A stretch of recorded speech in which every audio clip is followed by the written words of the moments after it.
You know when you start something and you're just like, this will be fun, I have the time, I could do this, it's only gonna take an hour a week, what's so bad about an hour? Why is your voice so high?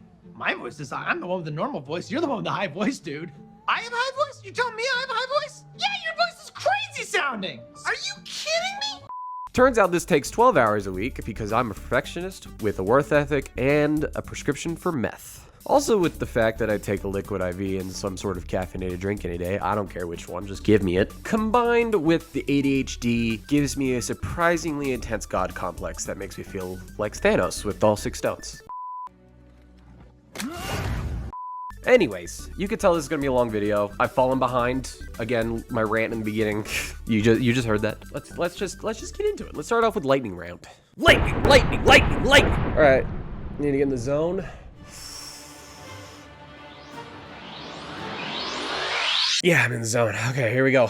In week 2, Brooke got the win over Roger. CMC went to Munich, Germany for his calf and probably won't be back till week 10, which sucks. I got dog walked by Steph in week 2. 2 of them retire. Tom Brady still kind of sucks at commentating, if I'm being honest. Ken got handed the L by Manny in week 2. Bryce Young got benched. Will Lutz is still having Mayo commercials on the TV, even though he sucks. And then we had 2 very strong quarterback performances in the last 2 weeks. Kirk Cousins getting 5 crazy, I'll put it up right here, crazy numbers.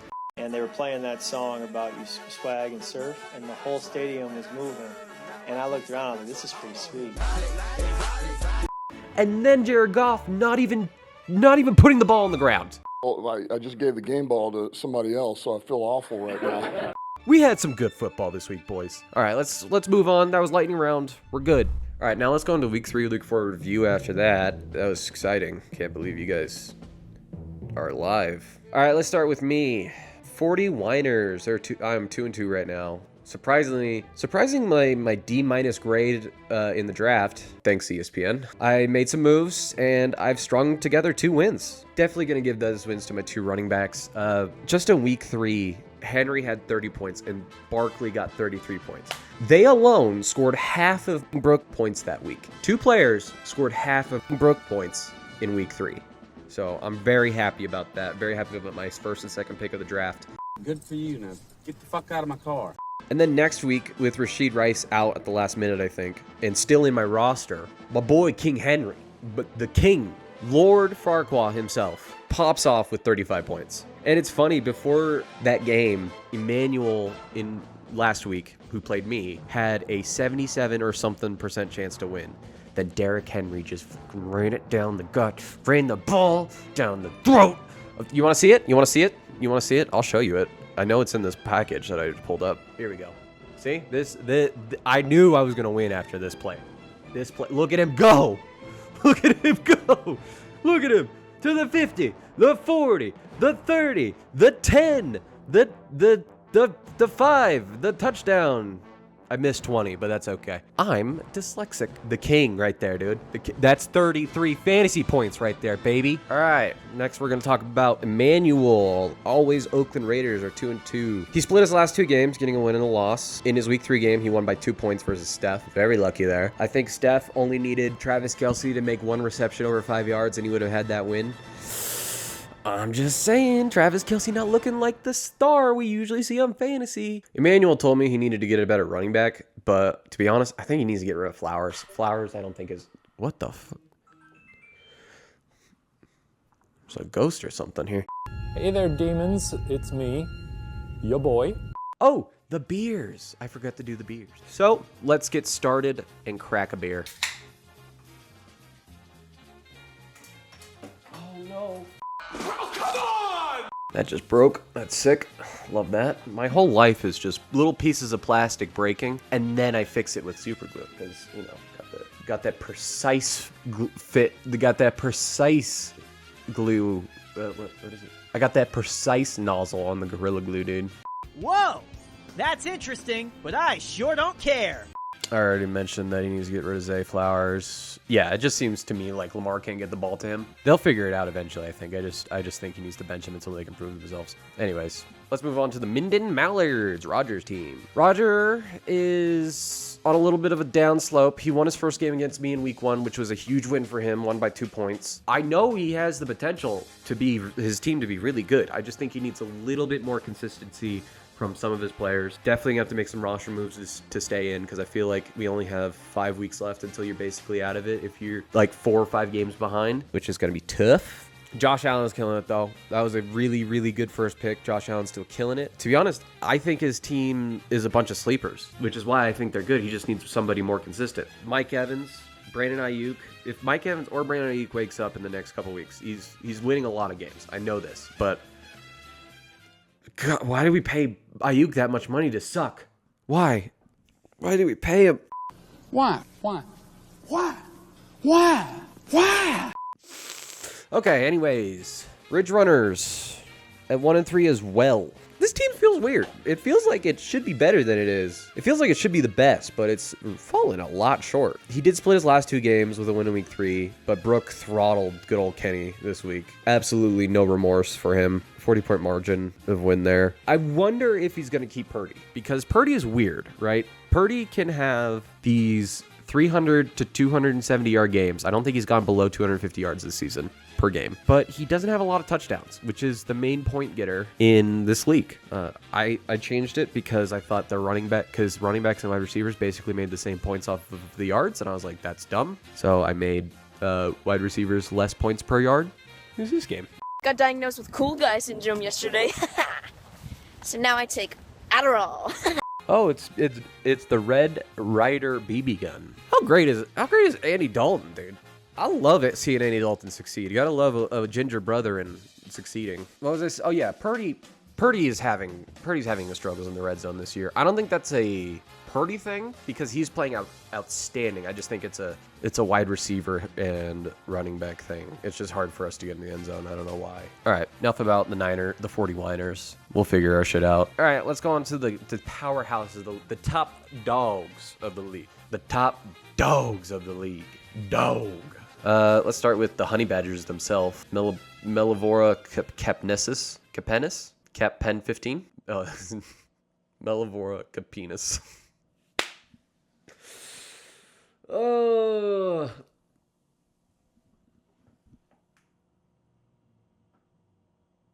I'm upset. All right. Oh yeah. Why am I drinking beer? I didn't really think. It, and then that opens my bottom drawer in my desk. A week ago, my buddy and I were doing a challenge to see who has made the best wizard staff. He's just gonna go with the stacking them on top. I'm gonna cut the cans open. I'm gonna make it like a nice wizard staff. It's gonna be great. But this is where we're at right now. Oop. I guess that's coming. I guess I accidentally super glued that on there. Oh, awesome. I'm wasted. Mellivora Capnesis. Like Manny, he split his last 2 games. His team is so consistent. It pisses me off how consistent this guy is. Almost every player gets over 15 points, and it's crazy.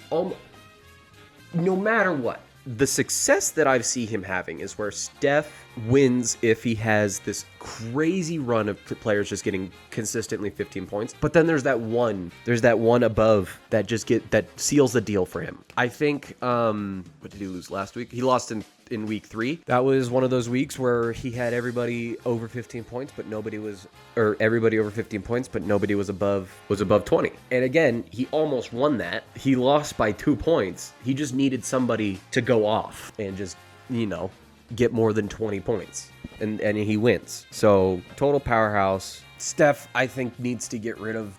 He doesn't even need to get rid of him, because the only tight ends that are making points right now are somehow Brock Bowers and Dallas Goedert.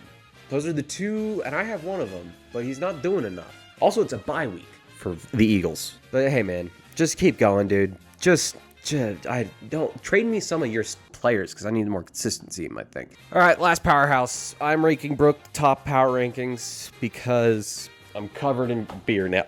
I don't know. Brooke is in the top of the powerhouse for a pretty specific reason. She has this Yeah, she has the consistency. The consistency?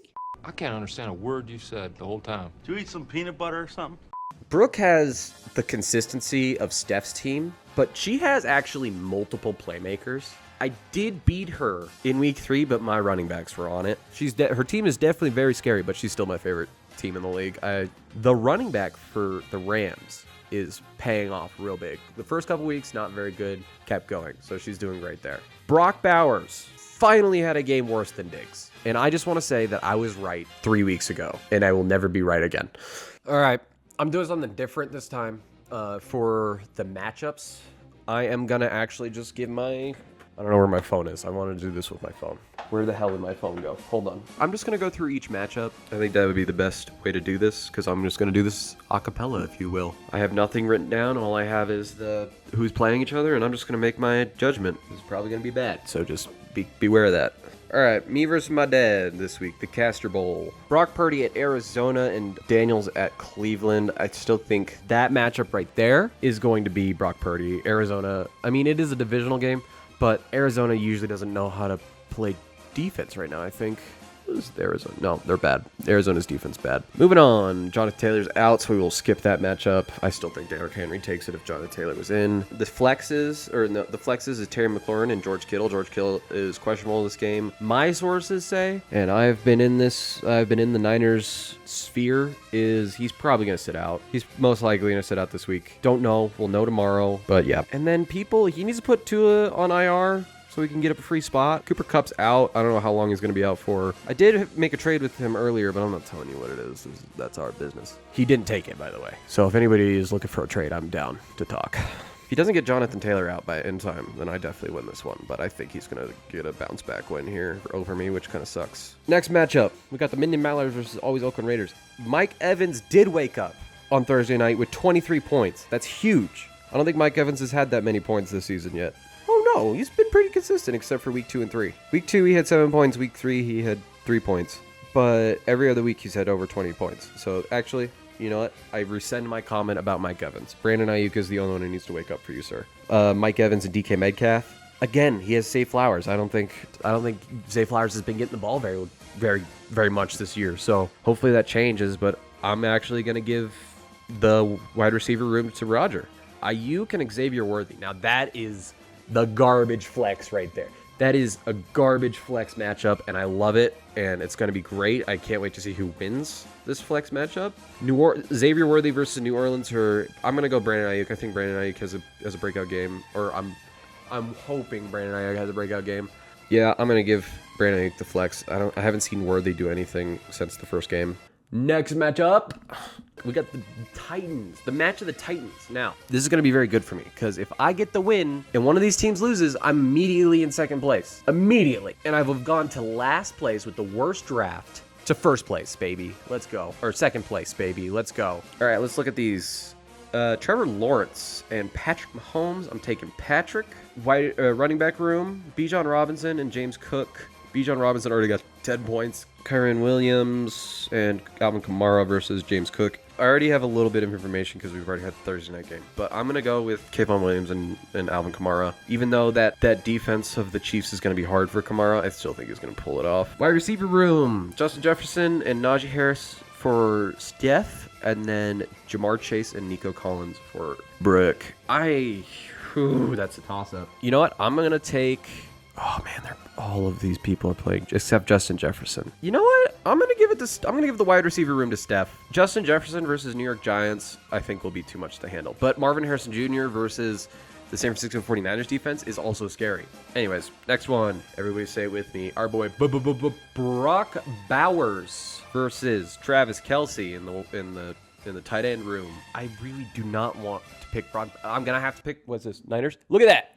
Juwan Jennings going off. Anyways, where was I? I really do not want to pick Brock Bowers, but I just haven't seen enough from Travis Kelce. And Brock Bowers plays Denver. Well, that's a good defense, though. Denver's defense is pretty good. No, I'm going Brock Bowers. She's proved me wrong all but 1 week about Brock Bowers. Woo, she's got Diggs. She got Diggs in at flex. Okay, we see you. Get those points. What are you? Is that Rashard Stevenson? What is that name? Ramondre? Am I racist? What's going on here? Ramondre Stevens. I feel like I'm being punked. White people are not supposed to be able to pronounce those names, and I don't think I did either. Yeah, anyways, they got, she's got Diggs in her flex, and he's got Stevenson, the running back for the New England Patriots, in his flex. I'm gonna take Diggs. All right, that was our video, people. What a video. Let's see, I got anything on my notes here? Oh, I'm making league logos. You may see it. You may see it in the beginning or at the end here. They're very funny and very cool at the same time. I'm excited to show all those guys off to you. I'll probably make like 3 or 4 to show everybody, and then be like, pick a color scheme, something like that. I know I joked about it at the beginning, but I really do love doing this because of the way I am. Very anal about what something looks like, how it feels, how it sounds, which has made me very good editor. It just makes me terrible at getting a project that I want to do out, because it needs to be perfect. Just so you know, my time on this hasn't been for lack of trying. I filmed this 3 times. It was bad. And the last time I thought I nailed it, right? But the audio was just corrupted and it sucked. Anyways, I love doing these. You guys are great. I'm gonna try to get these done more often. It's just time management is my problem, and I need serious mental help. Anyways, get out, go home.